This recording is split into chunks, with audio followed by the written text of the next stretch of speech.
கர்த்தருக்கு ஸ்தோத்திரம். கர்த்தருடைய நாமம் மகிமைப்படுவதாக. என் ஆத்துமாவே நன்றி சொல்லு, முழு உள்ளத்தோடு. என் ஆத்துமாவே நன்றி சொல்லு, முழு உள்ளத்தோடு. கர்த்தர் செய்த நன்மைகளை ஒரு நாளும் மறவாதே. உன் கர்த்தர் செய்த நன்மைகளை ஒரு நாளும் மறவாதே. என் ஆத்துமாவே நன்றி சொல்லு, முழு உள்ளத்தோடே. நன்றி அப்பா. உம்மை நன்றியோடு கூட துதிக்கிறோம், உம்மை ஸ்தோத்தரிக்கிறோம். எங்களை அதிகமாய் நேசிக்கிற அன்பின் பரலோக தகப்பனே, இந்த நல்ல வேலைக்காய் நன்றி இதயத்தோடு உம்மை துதிக்கிறோம், உம்மை ஸ்தோத்தரிக்கிறோம். இம்மட்டுமாய் நீர் கிருபையாய் எங்களை நடத்தி வந்த நம்முடைய அன்புக்காக நன்றி செலுத்துகிறோம் அப்பா. எத்தனை நன்மைகள் எங்கள் வாழ்நாளில் செய்திருக்கிறீர் அப்பா. நாங்கள் நிர்மூலமாகாதிருப்பது உம்முடைய கிருபை அப்பா. உம்முடைய கிருபைகளை ஒவ்வொரு நாளும் எங்களுக்கு அளவில்லாமல் கொடுத்து எங்களை வழிநடத்தி வருகிற நல்ல தகப்பனே, உமக்கு கோடி நன்றிகளை எடுக்கிறோம் அப்பா. உம்மை எப்பொழுதும் துதிக்க ஸ்தோத்தரிக்க எங்களுக்கு உணர்வை தந்து வழிநடத்துவீராக. உம்மை உயர்த்துகிறோம் அப்பா. எங்களை தாழ்த்தி வெறுமையாக்கி உம்முடைய பாதத்தில் வைக்கிறோம். இயேசுவின் நாமத்தில் பிதாவே, ஆமென்.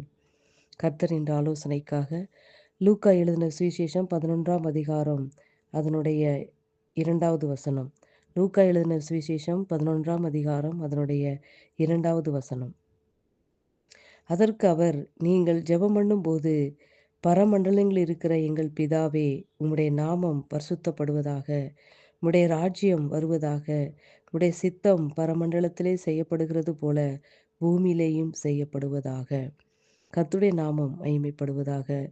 இந்த ஜெபமானது சீஷர்களுக்கு கர்த்தராகிய இயேசு கிறிஸ்து எப்படி ஜெபம் பண்ண வேண்டும் என்று அவர்களுக்கு போதித்து சொன்ன ஜெபம். இந்த இடத்தில் நாம் எப்படிப்பட்ட ஜெபத்தை நாம் செய்து கொண்டு இருக்கிறோம்? நாம் எப்படி காரியங்களை கர்த்தரிடத்தில் நாம் தெரிவித்துக் கொண்டிருக்கிறோம்? நம்முடைய விண்ணப்பம் கர்த்தருடைய சமூகத்தில் எப்படிப்பட்டதாய் இருக்கிறது? ஒவ்வொருடைய ஜெபமும் ஒவ்வொரு விதமாய் இருக்கும். இந்த இடத்தில் கர்த்தர் சொல்லிக் கொடுக்கிற ஜெபம் எப்படிப்பட்டதாய் இருக்கிறது என்றால், பரமண்டலங்களில் இருக்கிற எங்கள் பிதாவே, உம்முடைய நாமம் பரிசுத்தப்படுவதாக. அவருடைய நாமம் பரிசுத்தம் உள்ள நாமம். அது எப்பொழுதும் பரிசுத்தப்படுவதாக. உம்முடைய ராஜ்யம் வருவதாக. உம்முடைய சித்தம் பரமண்டலத்திலே செய்யப்படுகிறது போல பூமியிலேயும் செய்யப்படுவதாக. கர்த்தராகிய இயேசு கிறிஸ்து இந்த உலகத்தில் மாம்சமாய் வந்து 33 வருஷம் இந்த உலகத்தில் அவர் ஊழியம் செய்து 3 வருஷம் ஊழியம் செய்து கொண்டு இருக்கும் பொழுது, எப்படி ஜெபம் பண்ண வேண்டும் என்று சீசர்களுக்கு கற்றுக் கொடுக்கும் பொழுது, அந்த இடத்தில் இயேசு கிறிஸ்துவுக்கு அத்தனை அதிகாரங்களும் கொடுக்கப்பட்டு இருந்தாலும், எல்லாவும் எல்லாருக்காகவும் எல்லாவற்றையும் அவர் மூலமாக தான் உருவாக்கப்பட்டது. எல்லா அதிகாரமும் அவருடைய கையில் இருக்கிறது. ஆனாலும் அவர் தன்னிச்சையாக எந்த ஒரு காரியத்தையும் அவர் செய்யவே இல்லை. எல்லாவற்றையும் பிதாவின் சித்தத்தின்படி தான் அந்த உலகத்தில் அவர் எல்லா காரியங்களையும் நிறைவேற்றினார், செய்து கொண்டார் என்று நாம் வேதத்தில் பார்க்கிறோம் அன்பு பிள்ளைகளே. அப்பேற்பட்ட பிதாவாகிய தேவனுடைய குமாரனாகிய இயேசு கிறிஸ்து அவரே பிதாவுடைய சித்தத்தின்படி காரியங்களை செய்வாரானால், நம்முடைய வாழ்க்கையில கர்த்தர் கற்றுத் தருகிறது அவருடைய சித்தத்தின்படி செய்ய வேண்டும் என்று தான் கர்த்தர் விரும்புகிறார் அன்பு பிள்ளைகளே. தேவனுடைய சித்தம், ஒரு தேவனுடைய பிள்ளையுடைய வாழ்க்கையிலே கர்த்தருடைய சித்தம் என்ன என்பதை நீங்கள் புரிந்து கொண்டு அதன்படி நடக்கும் பொழுது, உங்கள் பாதையில் எந்தவித இடறலும், எந்தவித நஷ்டமும் ஏற்படாது அன்பு பிள்ளைகளே. இந்த வேளையில் கர்த்தருடைய சித்தம் என்ன என்பதை நாம் அறிந்து கொள்வதற்கு நாம் முதலில் என்ன செய்ய வேண்டும் என்றால், இயேசு கிறிஸ்து எப்பொழுதும் அவர் தனியாக இருக்கவே இல்லை. பிதாவோடு எப்பொழுது அவர் என்ன செய்வார் என்றால், உறவாடிக் கொண்டே இருப்பார். பிதாவுடைய சித்தத்தை அறிந்து செயல்படுவார். பிதாவுக்கு எது பிரியமோ அதை மாத்திரம் செய்வார். பிதாவு என்ன கட்டளையிடுகிறாரோ அதை செய்வார் அன்பு பிள்ளைகளே. அதே போலதான் நாம் கர்த்தராகிய இயேசு கிறிஸ்துவோடு உள்ள உறவின் நிமித்தமாக அவர் சொல்வதை நாம் கேட்கும் பொழுது, எப்போதும் நம்ம அவரோடு கூட உறவாடி கொண்டு இருக்கும் பொழுது, எந்த காலத்திலும் அவர் சொல்வதை நாம் செய்யும் பொழுது, நம்முடைய உறவு தொடரும்போது இயேசு கிறிஸ்துவுக்கும் நமக்கும் உள்ள உறவானது நீடிக்கும் பொழுதுதான் அவருடைய சித்தம் என்ன என்பதை நாம் புரிந்து கொள்ள முடியும் அன்பு பிள்ளைகளே. இப்போ ஒருத்தர் ஒருவரை அதிகமாய் நேசிக்கிறார் என்றால், அவர் என்ன செய்ய விரும்புகிறார் என்பதை நாம் அவரோடு கூட பழகும் போதே நமக்கு தெரிந்துவிடும் அன்பு பிள்ளைகளே. அதுதான் கர்த்தர் இந்த இடத்தில் சொல்லுகிறார்.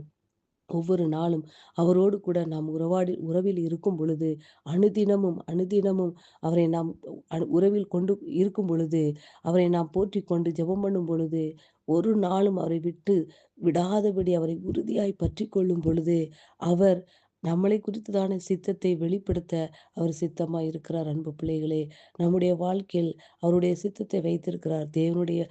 கர்த்தரால் தெரிந்து கொள்ளப்பட்ட ஒவ்வொரு தேவனுடைய பிள்ளைகளுடைய வாழ்க்கையிலும் கர்த்தருடைய சித்தம் இருக்கிறது. அன்பு பிள்ளைகளே, உங்களை குறித்து தேவனுடைய சித்தம் என்பதை புரிந்து கொள்ள நீங்கள் ஒவ்வொரு நாளும் அனுதினமும் அவரோடு கூட நீங்கள் நடக்கும் பொழுது, அவர் உங்களுடைய வாழ்க்கையில் கர்த்தருடைய சித்தம் என்பதை அவர் தெரியப்படுத்துவார். அன்பு பிள்ளைகளே, அதை அறிந்து நாம் செயல்படும் பொழுது நம்முடைய வாழ்க்கையில் எந்த ஒரு நஷ்டமோ, எந்த ஒரு துன்பமோ, எந்தவித பயமோ இல்லாமல் நாம் நடக்க முடியும். அன்பு பிள்ளைகளே, கர்த்தருடைய சித்தத்தை அறிந்து மன்னிக்கவும்.